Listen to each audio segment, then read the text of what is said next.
नुकसान झालं होतं पावसामुळे? कांदा खराब होऊन गेलं.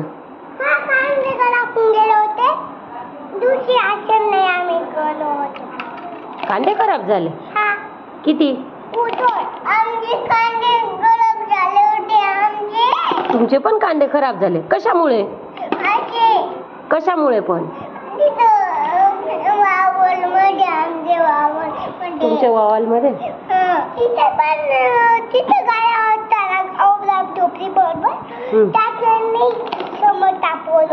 हो का?